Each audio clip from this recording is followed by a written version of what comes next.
Hello hello everyone, hi, welcome on. हम पढ़ेंगे present tense से रिलेटेड कुछ एरर। ठीक है, हम इन क्लासेस में ये टारगेट करके चले हैं कि हमें जो है इंग्लिश के एरर्स को जो है टारगेट करना है। एरर्स जो है हमें सॉल्व करने आनी चाहिए। ठीक है, इसीलिए हम जो है ट्रेडिशनल बुक्स के हिसाब से नहीं पढ़ रहे हैं। हम एग्जाम्स में जो प्रीवियस ईयर में क्वेश्चंस आए हैं उसके हिसाब से अपनी तैयारी कर रहे हैं। राइट, आज हम जो है क्लास के टॉपिक से आपको पता चल रहा होगा कि हमें जो है कुछ टॉपिक रह गया था, दैट इज प्रेजेंट टेंस का। उससे रिगार्डिंग जो है हम देखते हैं कि किस तरह के एरर हमारे प्रेजेंट टेंस से, सिंपल प्रेजेंट से आते हैं। ठीक है जी, चलिए देखते हैं। लास्ट क्लास में हमने देखा था कि प्रेजेंट टेंस और सिंपल टेंस, सिंपल प्रेजेंट और प्रेजेंट कॉन्टिन्यूअस जो है किस तरह से परमानेंट एक्शन और टेम्पररी एक्शन में यूज होता था। ठीक है, परमानेंट एक्शन के लिए हम जो है किसका यूज करते थे? सिंपल प्रेजेंट का, यानी प्रेजेंट इंडेफिनिट का। और जो हमारा टेम्पररी एक्शन होता था उसके लिए हम जो है प्रेजेंट कॉन्टिन्यूअस का यूज करते थे। ठीक है, बट अगर परमानेंट एक्शन हमारा नेगेटिव मीनिंग में सेंस देता था, मीनिंग, तो हम जो है उसमें फिर प्रेजेंट कॉन्टिन्यूअस का यूज कर देते थे। ठीक है, ये हमने लास्ट क्लास में क्लियर किया है। आज हम बढ़ चले हैं अपने कंडीशनल सेंटेंसेस की तरफ। ठीक है, कंडीशनल सेंटेंसेस।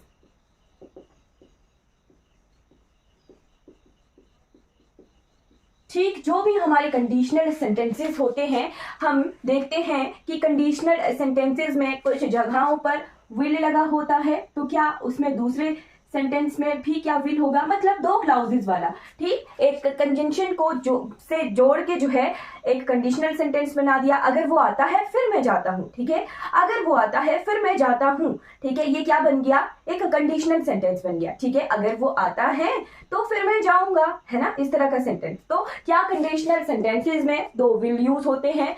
नहीं। क्या कंडीशनल सेंटेंसेस में विल के साथ शैल यूज होता है? नहीं। ठीक है, अभी क्लियर हो जाएगा। शैल, क्या दो शैल यूज होते हैं? नहीं। ठीक, मतलब कि अगर वो आएगा फिर मैं जाऊंगा। इफ ही कम, नहीं, he will come and I will go. ये जो जरूरी नहीं है कि विल का यूज जो है हम नहीं करते हैं। ठीक है, आजकल मॉडर्न ग्रामर में विल ज्यादा यूज होता है शैल की जगह। राइट, तो आपने ये नहीं देखना कि आई के साथ शैल लगाया है इट मीन्स ये गलत है। नहीं, ऐसा नहीं होता, विल का यूज हो जाता है। ठीक है, अब ये सेंटेंस है he will come and I will go. अगर वो आएगा और मैं जाऊंगा, है ना, वो आएगा और मैं जाऊंगा, क्या ये कंडीशनल सेंटेंस है? नहीं। अगर इसको इसमें लिखा होता if he will come I will go, तो क्या हुआ? इफ लगा के इसे क्या बना दिया गया? कंडीशनल सेंटेंस बना दिया गया। राइट, इफ लगा के जो है इस सेंटेंस को कंडीशनल सेंटेंस बना दिया गया। ठीक, तो कंडीशनल सेंटेंस किस तरह से बनते हैं? अगर वो आता है फिर मैं जाता हूं, मतलब कि कुछ कंजंक्शंस को जोड़ के जो है सेंटेंसेस को कंडीशनल बना दिया जाता है। ठीक, अब क्या हम पढ़ रहे हैं? हम पढ़ रहे हैं एरर्स की, सिंपल प्रेजेंट से किस तरह का एरर आता है। ठीक, तो कंडीशनल सेंटेंस में जहां पर कंडीशनल जो है हमारा कंजंक्शन लगा होता है, यानी जिस सेंटेंस में कंजंक्शन लगा के उसे कंडीशनल बना दिया गया होता है, उसमें हमेशा जो है प्रेजेंट सिंपल का यूज होता है। ठीक है, यही एरर आता है, सिंपल प्रेजेंट जो है हमारा यूज होता है। ठीक, मतलब कि अगर सेंटेंस में मीनिंग ये भी आ रहा हो कि अगर वो आएगा तब मैं जाऊंगा, क्या हुआ? अगर लगा के इस सेंटेंस को कंडीशनल बना दिया गया, यानी जो जिसके साथ ये कंडीशनल कंजंक्शन यूज हुआ उसके साथ जो है सिंपल प्रेजेंट का यूज होगा, यानी ये विल जो है नहीं आता है। ठीक है, चाहे उसका मीनिंग अगर वो आएगा की सेंस में आ रहा है, फ्यूचर की सेंटेंस में आ रहा है, सेंस में आ रहा है, पर फिर भी जो फ्यूचर वाला जो हेल्पिंग वर्ब है वो यूज नहीं होता है। और इसी तरह के एग्जाम में एरर आते हैं। क्या होगा? If he comes I will go. ठीक, समझ आया कि कंडीशनल जो कंजंक्शन जहां यूज होती हैं कंडीशनल सेंटेंसेस में, फर्स्ट पार्ट हमारा सिंपल प्रेजेंट होता है और जो लास्ट पार्ट होगा वो हमारा फिर फ्यूचर वाला जो है मीनिंग देता है। ठीक है, फ्यूचर वाला हेल्पिंग वर्ब उसमें यूज होता है। ठीक, अब कौन कौन सी कंजंक्शंस को लगाकर जो है सेंटेंसेस को हम कंडीशनल बना देते हैं। ठीक, तो आपने नोट करना है इफ, व्हेन, जब वो आएगा तब मैं जाऊंगा। ठीक है, फिर आ गया व्हेनेवर, whenever, फिर आता है after, before, before के बाद until, unless, unless के बाद provided, in case। हम जो है आज कंजंक्शन वाले पार्ट को जो है टेंसेस से जोड़ रहे हैं। हम क्या कर रहे हैं, रूल्स वाला सेक्शन नहीं देख के हम देख रहे हैं कि एग्जाम में एरर कहां से आता है। ठीक है, इन केस, फिर आता है टिल, टिल के बाद ऑन द कंडीशन। ये सारी कंजंक्शन जो होती हैं वो सेंटेंसेस में यूज होके सेंटेंस को कंडीशनल बना देती हैं। ठीक है, ये सारी क्या है, कंडीशनल कंजंक्शंस हैं। ठीक, जहां पर कंडीशनल कंजंक्शन लगी होती है वो वाला पार्ट हमारा सिंपल प्रेजेंट जाता है और फिर सेकंड जो है हमारा फ्यूचर जाता है। ठीक है, चलिए एग्जाम्पल से आपको समझ आएगा। ये वाला एग्जाम्पल आपने लिख लिया होगा, इफ ही कम्स, है ना, if he comes I will go. इस तरह से ये सेंटेंस जो है करेक्ट होगा। ठीक, बाकी आप जो है और एग्जाम्पल देख के इसको सीख सकते हो। ठीक है, नेक्स्ट एग्जाम्पल क्या है, जैसे unless you will work। ठीक है, ये एरर है, unless you will work। अगर तुम काम करोगे, you will, unless you will not work hard, you will not succeed। ठीक है, मतलब क्या है कि सेंटेंस का मीनिंग किस तरह से है, अगर तुम हार्ड वर्क नहीं करोगे तुम सक्सीड नहीं होगे। ठीक है, सेंटेंस को देख के लग रहा होगा कि हाँ ये सेंटेंस तो करेक्ट है, बट ऐसा नहीं है। हम क्या देख रहे हैं, सिंपल प्रेजेंट में एरर्स कहां से आते हैं। ठीक, सेंटेंस के मीनिंग से या फिर सेंटेंस को देख के तो लग रहा होगा हाँ जी फर्स्ट क्लाउज हमारी फ्यूचर की है, सेकंड क्लाउज भी फ्यूचर की है, तो सेंटेंस मीनिंग भी करेक्ट दे रहा है, इट मीन्स ये करेक्ट है। ठीक है, हम एग्जाम में इसको करेक्ट करके आ जाते हैं, बट ऐसा नहीं है। जहां जिस वाक्य में कंडीशनल क्लाउज लगी होती है उस कंडीशनल क्लाउज के साथ वाला जो क्लाउज होता है वो हमारा सिंपल प्रेजेंट होता है हमेशा। ठीक है, सिंपल प्रेजेंट होता है हमेशा। इट मीन्स यहां पर जो है इसमें एरर है। ठीक, क्या होगा, अनलेस यू वर्क हार्ड। ठीक है, unless you work hard, you unless you work hard you will not succeed. ठीक है, इस तरह से होगा। ठीक, यानी सिंपल प्रेजेंट जो है कंडीशनल कंजंक्शन के साथ सिंपल प्रेजेंट यूज होता है। ठीक, और सेंटेंस देखिए फिर ज्यादा क्लियर होगा। ठीक है, जैसे मान लो ये है आफ्टर। आफ्टर किस तरह से सेंटेंसेस में यूज होता है, after the letter reached me, after the letter reached me I shall know the result.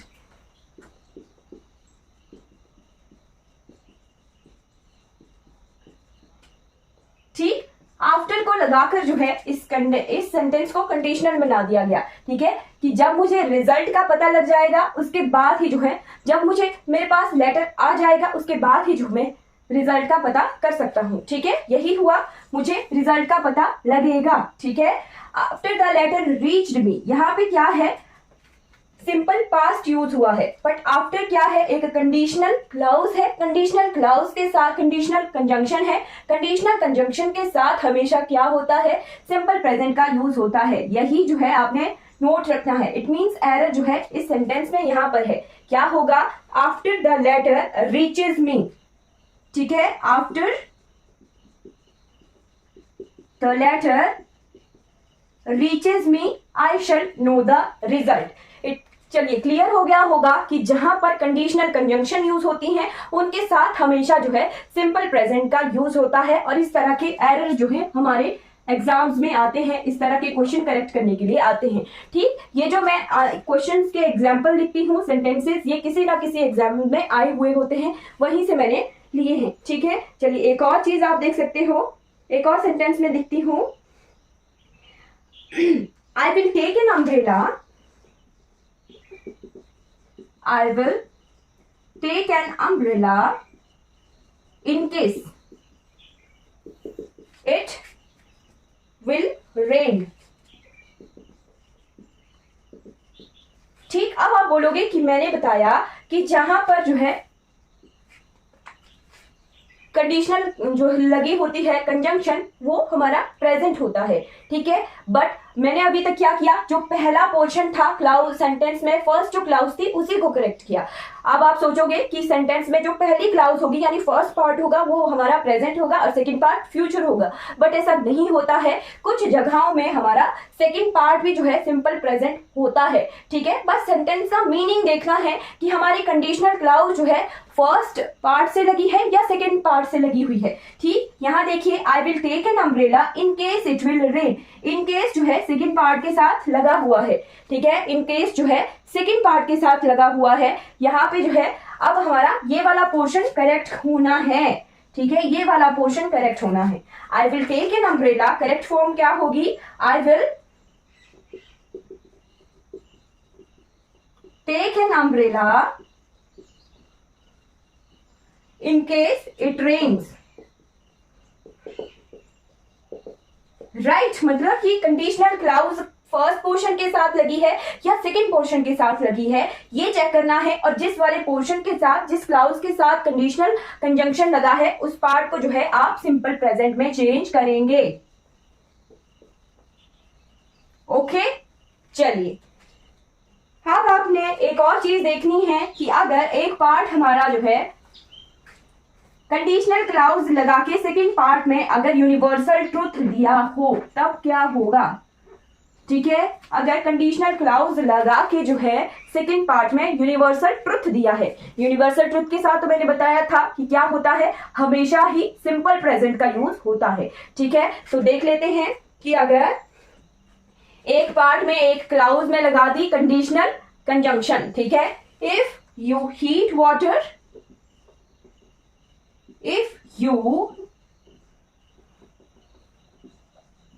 heat water, फिर दिया it boils at 100 degree centigrade, it boils at 100 degree centigrade. अब आप बोलोगे मैम क्या है कि आपने जो है if लगा के इसको जो है कंडीशनल बना दिया।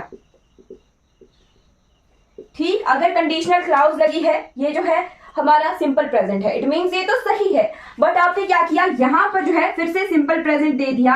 अब इसे तो जो है फ्यूचर में जाना चाहिए था। ठीक है, आप तो यही बोलोगे कि एक पार्ट सिंपल प्रेजेंट है तो दूसरा पार्ट फ्यूचर जाएगा अगर कंडीशन लगा दी गई हो। बट यहां पर क्या हुआ है कि कंडीशन के साथ साथ क्या है, ये एक फैक्ट है, रियल लाइफ फैक्ट है कि वाटर जो है 100 डिग्री सेंटीग्रेड पर ही बॉईल होता है। ठीक है, एक तरह से क्या है, ये यूनिवर्सल ट्रूथ है, यानी फैक्ट जो है हमारा करेक्ट है। ठीक, अब कंडीशनल क्लाउज में अगर एक सेंटेंस में जो है एक क्लाउज में जो है कंडीशन लगा दी गई है, कंडीशनल कंजंक्शन लगाया गया है और सेकंड क्लाउज में यूनिवर्सल ट्रूथ है, तो जो हमारा यूनिवर्सल ट्रूथ या फिर जो जनरल फैक्ट है वो अगर करेक्ट होता है तो फिर हम सिंपल प्रेजेंट का यूज कर सकते हैं उस वाक्य के साथ जो यूनिवर्सल ट्रुथ होता है। राइट, तो इसको जो है स्टार लगाकर कहीं नोट कर दीजिएगा कि यूनिवर्सल ट्रुथ अगर दिया है तो वहां पर फिर सिंपल प्रेजेंट का हमारा यूज होगा। क्लियर हो गया, क्लियर हो गया। ये हमारे कुछ एरर आ गए सिंपल प्रेजेंट के। ठीक, सिंपल प्रेजेंट में किस किस तरह के एरर्स आते हैं। ठीक है, और कंडीशनल एरर भी मैंने बताए। फिर हमने देखा कि फॉर्मल अनाउंसमेंट वगैरह किस तरह से जो है वहां पर भी हमारा सिंपल प्रेजेंट यूज होता है। फिर हमारे परमानेंट एक्शन के साथ सिंपल प्रेजेंट यूज होता है। इस तरह की एरर्स जो होते हैं हमारे एग्जाम्स में आते हैं। हैबिचुअल एक्शंस के साथ सिंपल प्रेजेंट यूज होता है, यूनिवर्सल ट्रुथ्स के साथ, प्रोवर्ब्स के साथ, इन सभी के साथ जो है हमारा सिंपल प्रेजेंट यूज होता है। क्लियर हो गया?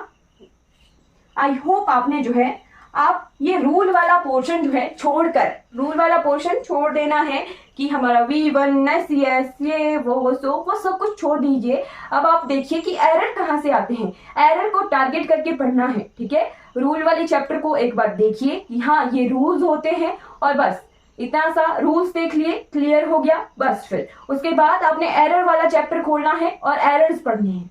राइट, जितना ज्यादा प्रैक्टिस करेंगे उतना ज्यादा जो है हमें चीजें समझ आएंगी। ठीक है, चलिए इसके एक दो सेंटेंसेस देख लेते हैं, फिर हम हल्की सी इंट्रोडक्शन देख लेंगे प्रेजेंट कॉन्टिन्यूअस की। ठीक, तो wait here till I will come. Wait here till I will come. ठीक, तो टिल किसके साथ लगा है? टिल इसके साथ लगा है, आई विल कम। ठीक है, तो विल नहीं होगा, आई कम होगा। ठीक है, यहां पर एरर है। ठीक है, फिर आता है unless aid arrives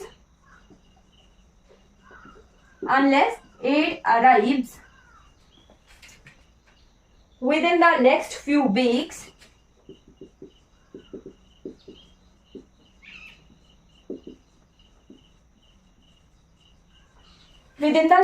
weeks, thousands are striving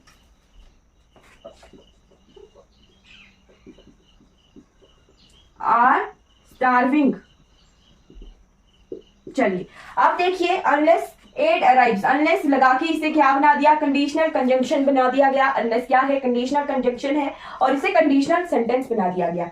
क्या हुआ कि जब तक जो है हेल्प आती है कुछ महीने बाद तक, तब तक जो है भूखे मरेंगे बहुत सारे लोग, thousands of people.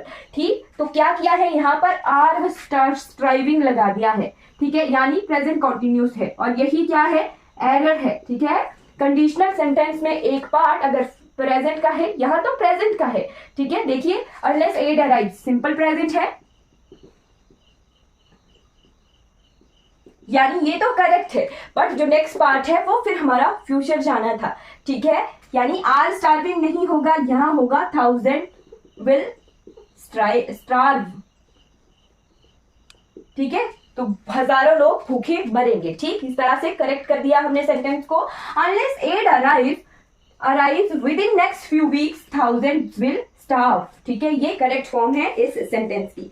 I hope आपको जो है सिंपल प्रेजेंट से किस तरह के एरर्स आते हैं वो क्लियर हो गए होंगे। ठीक है, अब हम जो है इंट्रोडक्शन पढ़ते हैं हमारे प्रेजेंट कॉन्टिन्यूअस की। ठीक, तो प्रेजेंट कॉन्टिन्यूअस किस तरह का सेंटेंस होता है? जहां पर हमें जो है इनकम्प्लीट फॉर्म या इनकम्प्लीट स्टेट ऑफ वर्क हमें पता चलती है कि काम चल रहा है, रही है, रहे हैं, इस तरह से जो है वाक्यों का मीनिंग आता है।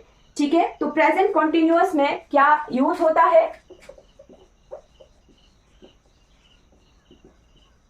Present continuous is MR plus ING। Right, इसी तरह का होता है। ठीक है, V1 प्लस ING। ठीक, तो एरर कहाँ आता है? इसमें एरर आता है कि हमने एक यूज तो हमने पढ़ा था इनफॉर्मल अनाउंसमेंट। ठीक है, इनफॉर्मल अनाउंसमेंट के लिए जो है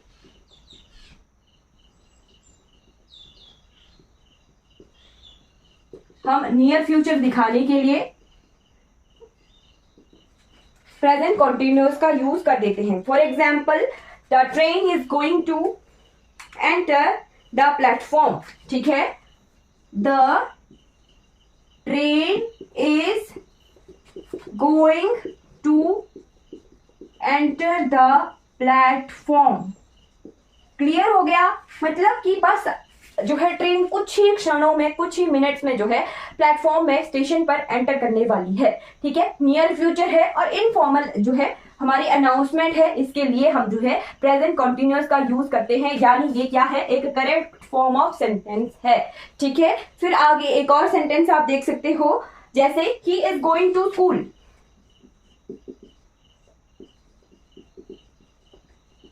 टू स्कूल, वह स्कूल जा रहा है।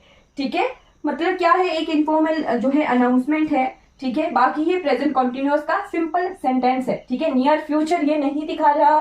ठीक है, बस इनकम्प्लीट फॉर्म ऑफ जो है स्टेट बता रहा है कि वह स्कूल जा रहा है।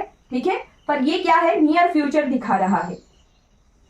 ठीक, क्लियर हो गया? फिर आगे आता है, मैं नेक्स्ट वीक जो है बर्थडे सेलिब्रेट करूंगी। तो I am going to celebrate my birthday next week. ठीक है, क्लियर हो गया। मैं भी कोई जानी मानी पर्सन नहीं हूं, पर मैं अगले हफ्ते जो है अपना जन्मदिन मनाऊंगी। ठीक है, ये क्या है, एक इनफॉर्मल अनाउंसमेंट है। तो इनफॉर्मल अनाउंसमेंट्स के लिए भी जो है हमारा प्रेजेंट कॉन्टिन्यूअस जो है यूज होता है। क्लियर हो गया। फिर हमारे जो फॉर्मल अनाउंसमेंट के लिए भी हम जो है यूज कर देते हैं कभी कभी। ठीक, चलिए क्लियर हो गया होगा आपको कि जो अनाउंसमेंट होती है नियर फ्यूचर की इंफॉर्मेशन के लिए, इनफॉर्मल जो अनाउंसमेंट होती है उसके लिए हमेशा हमारा प्रेजेंट कॉन्टिन्यूअस नियर फ्यूचर दिखाने के लिए यूज होता है इनफॉर्मल अनाउंसमेंट्स के लिए। राइट, फिर आता है हमारे पास वर्ब्स का एरर आता है। ठीक है, वर्ब के साथ आईएनजी वाला एरर, यानी वर्ब जो है हमारे पास दो तरह का काम करता है। ठीक है, वर्ब जो है दो तरह का काम करता है, यानी वर्ब के दो फॉर्म होते हैं। वर्ब बताता है एक्शन यानी क्रिया, ठीक है, और वर्ब बताता है स्टेट, स्टेट यानी जो हमारी अवस्था। ठीक, जो वर्ब एक्शन बताता है उसका आईएनजी फॉर्म होता है हमेशा। जो वर्ब हमें एक्शन बताता है, as a action verb use हो रहा है वाक्य में, उसका आईएनजी फॉर्म होता है हमेशा। बट जो वर्ब जो है हमारा स्टेटिव वर्ब होता है, यानी जो हमारी अवस्था को बताता है, उसका आईएनजी फॉर्म नहीं होता है।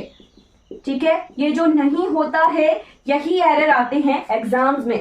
ठीक है, जो स्टेटिव वर्ब होते हैं, स्टेटिव वर्ब का आईएनजी फॉर्म नहीं होता है। ठीक है, तो यही से एरर्स आते हैं हमारे सिंपल प्रेजेंट कॉन्टिन्यूअस के। ठीक है, कि जिन स्टेटिव वर्ब का आईएनजी फॉर्म नहीं होता है वहीं से एरर आते हैं। ठीक है, मान लो हमारे को सेंटेंस दे दिया जाएगा he is seeing the movie. See क्या है, देखना, ये क्या है, अवस्था है। ठीक है, सी का सीइंग, जो हमारे सेंस ऑर्गन्स होते हैं, 5 सेंस ऑर्गन, वो अपना कार्य कर रहे होते हैं, वो क्या है, एक अवस्था होती है। ठीक है, तो सेंस ऑर्गन्स के साथ, 5 सेंसेस के साथ हमारा आईएनजी फॉर्म यूज नहीं होता है। उस तरह के एरर्स भी जो है एग्जाम्स में आते हैं। ठीक, तो नेक्स्ट क्लास में हम प्रेजेंट कॉन्टिन्यूअस के ये जो स्टेटिव वर्ब जिनके साथ आईएनजी फॉर्म नहीं लगता है, वो एरर जो है नेक्स्ट क्लास में हम देखेंगे। आई होप आपको ये क्लास अच्छी लगी होगी। ठीक है, नेक्स्ट क्लास में मेरे साथ जुड़िएगा, प्रेजेंट कॉन्टिन्यूअस के एरर्स जो हैं हम देखेंगे। आई होप आपको ये क्लास अच्छी लगी होगी तो जो है आप फीडबैक जरूर दीजिएगा कमेंट बॉक्स में। Thank you so much for watching this. अगर आपको ये वीडियो अच्छी लगी हो तो लाइक कीजिए, सब्सक्राइब कीजिए और दूसरों तक इन वीडियोस को जरूर पहुंचाइए जिन्हें इन वीडियो से हेल्प हो सके। Thank you so much for watching this class.